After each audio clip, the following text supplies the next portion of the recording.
오늘 이 룻기를 보게 됩니다. 우리가 룻기에 대해서 많은 말씀을 들었기 때문에 우리 입장에서는 룻을 지금 우리 형편에서는 룻을 이해할 수가 있어요. 이런 선택을 결정을 한 이유를 우리가 이해할 수 있겠지만 그 당시에 주변의 사람들의 입장에서는 룻의 이 결정을 쉽게 이해할 수 있었을까라는 거예요. 왜냐하면 그 당시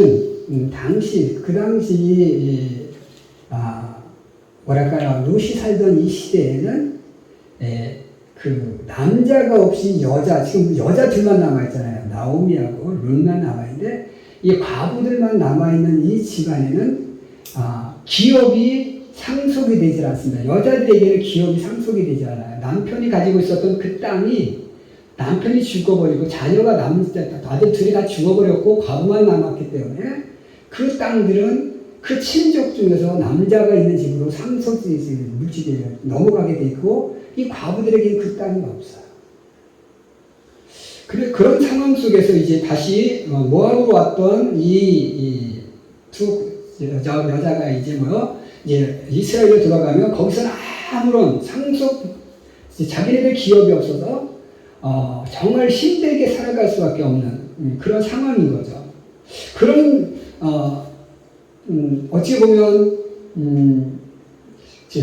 구걸해야 되고 룻이 고향으로 룻이 이스라엘로 돌아와서 남의 밭에 가서 미리 이삭을 주는 보리 이삭을 짓는 이런 일을 했던 것처럼 그렇게 나무가 같아서 떨어진 것을 주어서 정말 하루하루를 살아가야 하는 그런 형편에 처해 있는 그 상황, 그런 상황이 이제 자기 앞에 닥칠 텐데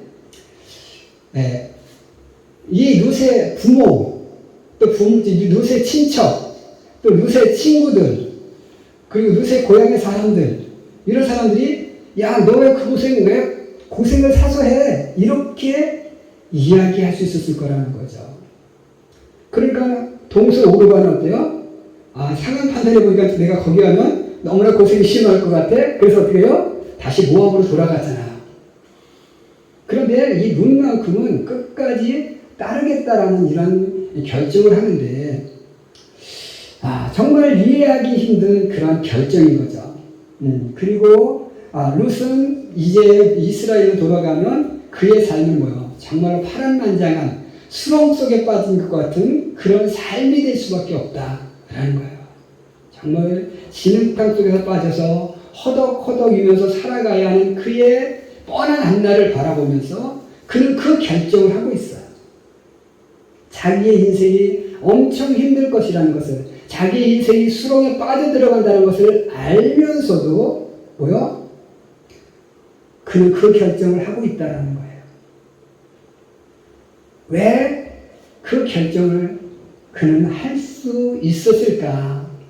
그런 결정을 할 수 있었던 그 이유, 오늘 우리가 그것을 함께 상고해 보면서 우리 은혜 나누기를 원합니다.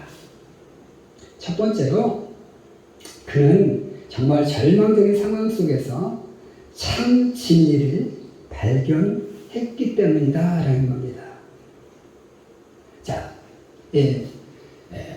모압 쪽에서 모압의 우상들을 모압이면 그모스 신인가요? 그런 우상을 섬기던 민족입니다. 그런데 그런 외상 속에서 이제 장성에서 살아왔어요. 그의 머릿속에, 그의 삶을 지배하는 의식 속에는 늘 자기가 지금까지 섬겨왔던 그 우상이 가득한 그런 사고 속에 살 수밖에 없다는 거죠. 지금도 제가 이렇게 60의 나이에 목회를 하고 있지만 저희 어렸을 때에는 정말로 미신이라는 그런 어떤 신앙들이 있었어요. 민속 신앙이 있었는데 지금도 그 의식 속에서 우리가 완전히 해방되어지지 못하고 살아가고 있다는 거예요. 그것에 조금의 영향력이 우리의 삶을 이렇게 지배하려고 할 때가 종종 있어요. 지금도 많은 사람들이 그 미신의 영향 속에서 아주 한국의 사람, 많은 사람들이 살아가고 있어요. 뭐 이사 가는 날, 손 없는 날을 가리고, 밤에 손톱을 깎아서는 안 되고, 이런 여러 가지, 그리고 뭐, 이날의 운세, 그날의 운세, 뭐, 이제 올해의 운세, 이런 거 많이 보잖아요. 그죠? 이게, 우리 한국의 신앙인들조차도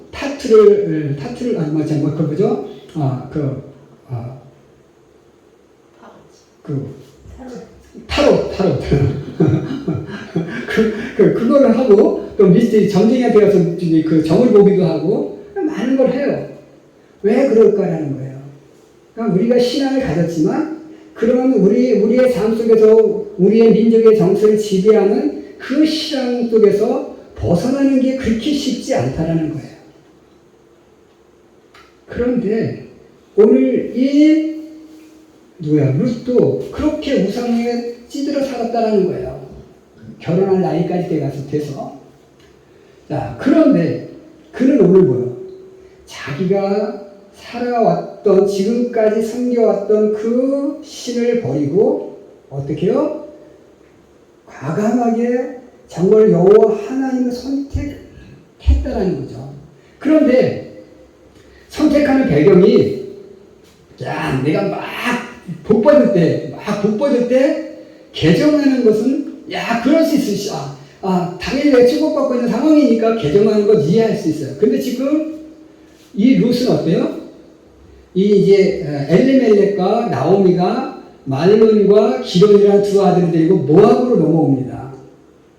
모압에서 이제 그냥 잠깐 살다 가려고 그랬는데, 모압 지방이 좀 이스라엘 지방보다 좋으니까, 이제 거기에 눌러 앉고자 해서 이 말론과 기론을 오늘 오르바하고 룻하고 결혼을 시키는 거예요. 그런데 넘어와서 어떻게 됐습니까? 엘리멜렉, 나오미의 남편인 엘리멜렉이 죽어요. 그리고 나오미의 두 아들인 말론과 기론이 다 결혼하자마자 다 죽어버려요. 자, 너무나 상황이 안 좋아요.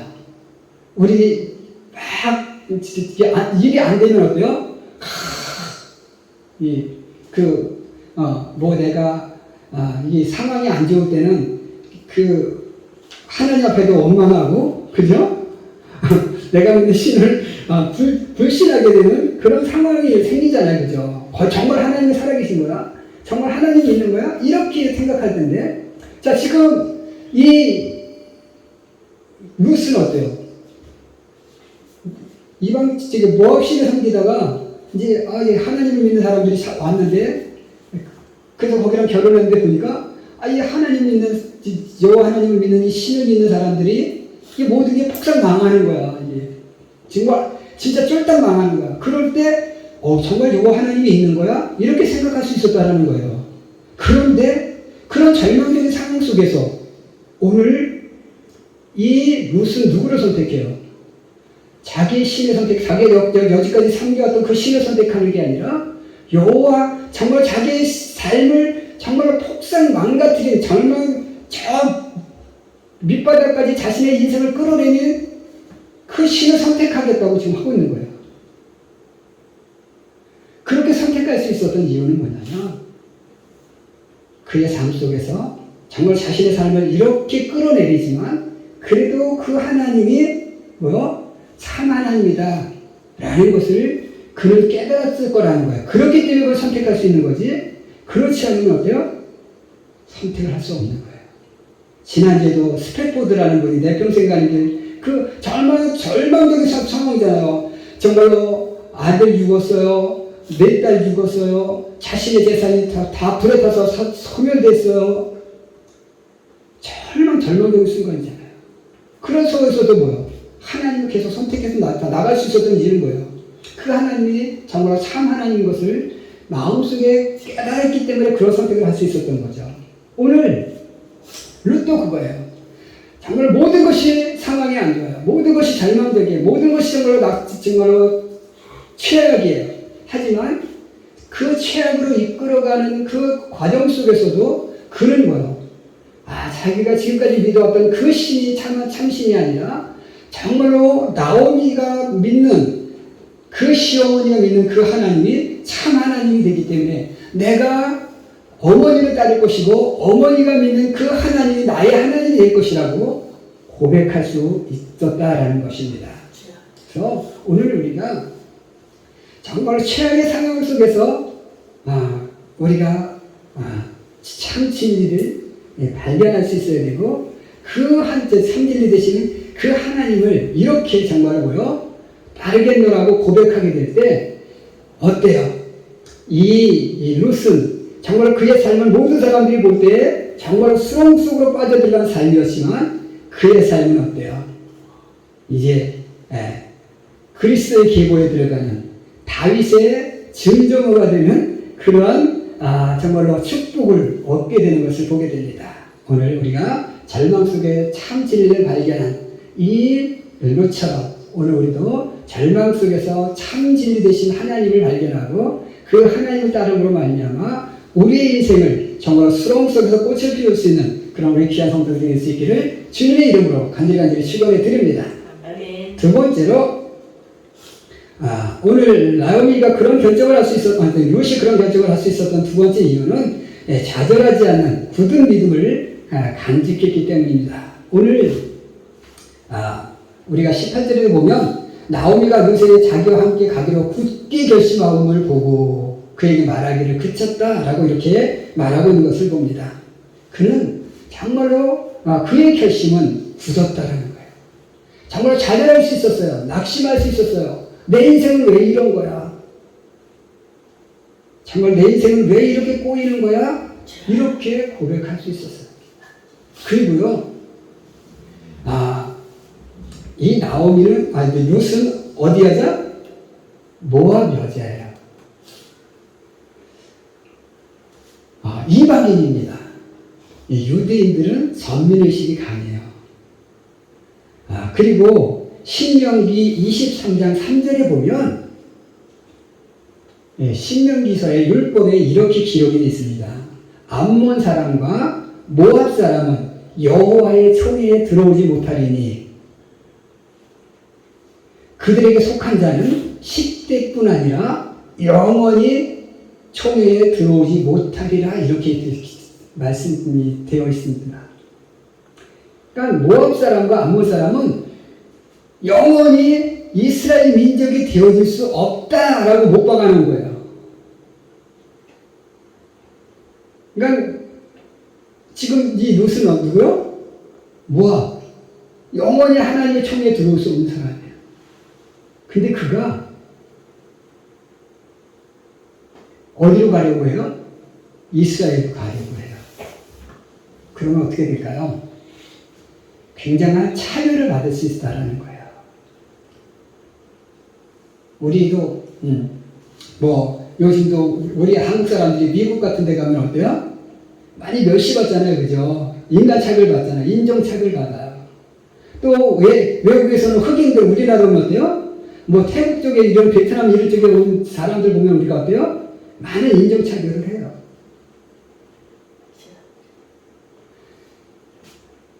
그런데 이 룻은 철저하게 모압 여자였어요. 영원히 총회에 들어오지 못한다는 율법이 저 안에 있어요. 그를 가두면 여호와의 총회에 들어갈 수 없을 것이라는 거죠.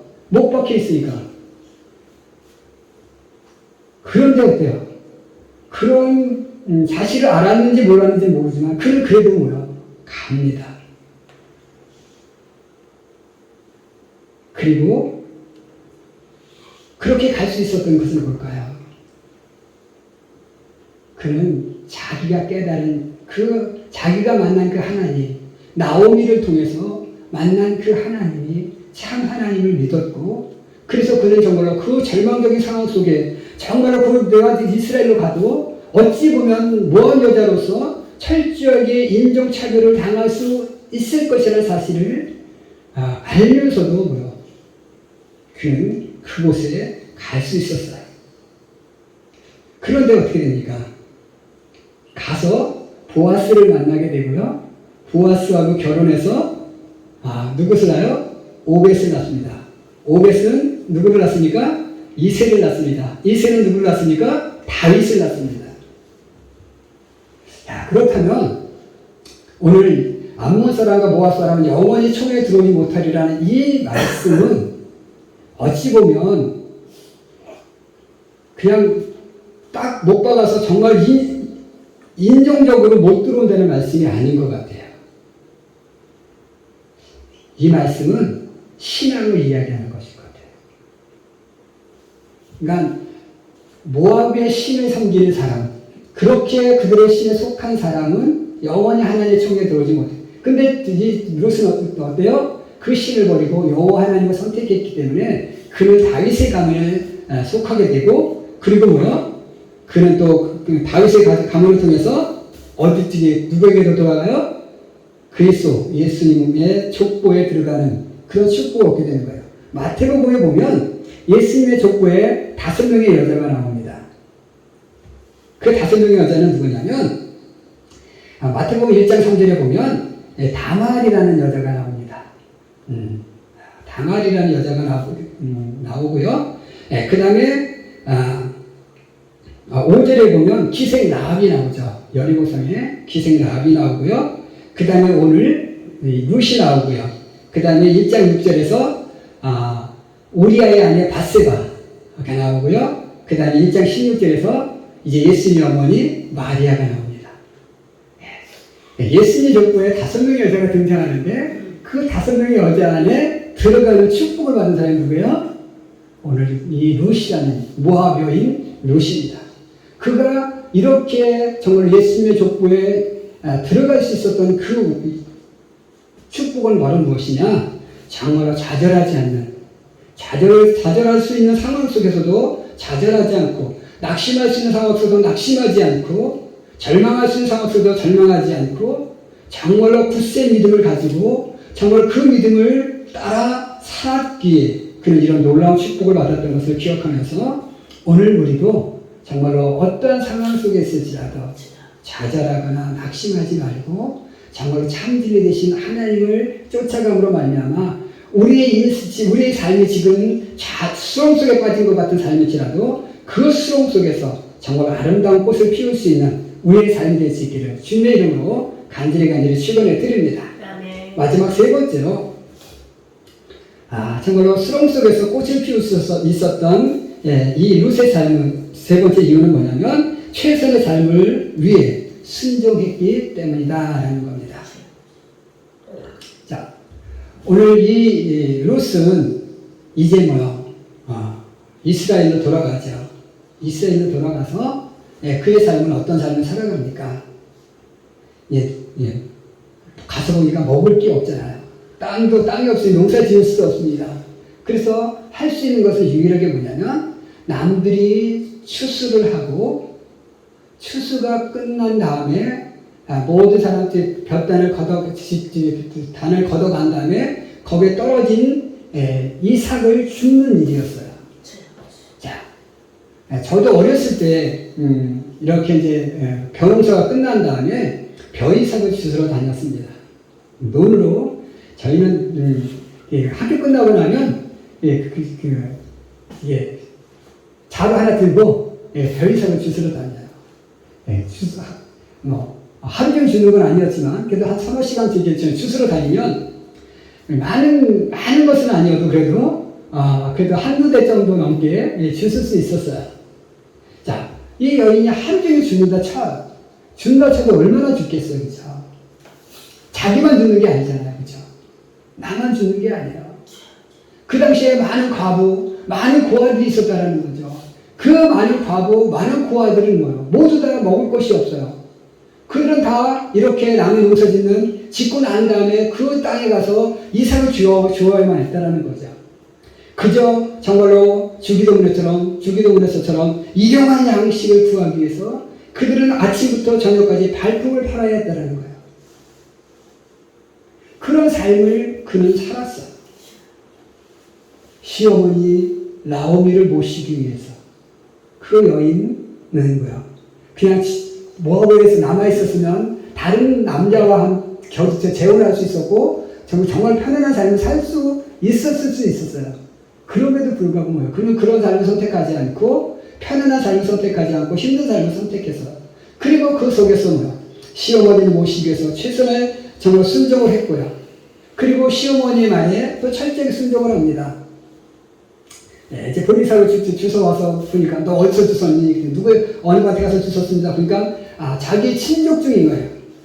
그럼 우리의 기업을 물을 자니까 어때요? 추수가 끝난 다음 오늘 밤에 그 가옥에서 타자 거기서 잘 테니까 너는 목욕을 하고 아무도 모르게 그 남자 옆에 누워라. 그냥 그 명령에 순종합니다. 그러니까 다다가 보스가 보니까 놀라서 누가 옆에 여자가 다가와요. 놀라서 보니까 이들이 누신 거예요. 그래서 도대체 왜 이러느냐? 그러니까 뭐야? 우리 시어머니가 당신은 우리의 기업을 물을 자니까 당신의 책임을 다 하십시오. 이렇게 또 얘기합니다. 그러니까 보스가 뭐라 그래요? 내가 이제 한번 다른 사람이 있다. 나보다 더 앞서 기업을 물을 거리에 가는 사람이 있으니까 그 사람에게 물어보고 그 사람이 기업을 안 물겠다 하면 내가 그 기업 물을 책임을 감당하겠다. 이렇게 얘기해요. 그래서 그럼 그때까지 기다려라. 그래서 또 이 롯은 아무도 모르게 또 이제 또 자기 집으로 돌아오죠. 자, 그렇게 해서 또 기다립니다. 자, 이렇게 모든 것이 뭐예요? 철저하게 명령에 순종하고 또 기다림의 순종을 통해서 뭐요? 결국 보아스가 그 기업물의 책임을 감당하게 돼서 보아스랑 결혼을 하죠. 기업을 물은다는 것은 뭐냐면 이제 룻의 남편은 누구냐면 기련이라는 사람이었어요. 그럼 이 보아스가 이제 룻과 결혼을 해서 첫 번째 아들을 낳으면 이 첫 번째 아들은 보아스의 아들이 아니라 누구의 아들이 돼요? 기련의 아들이 되는 거예요.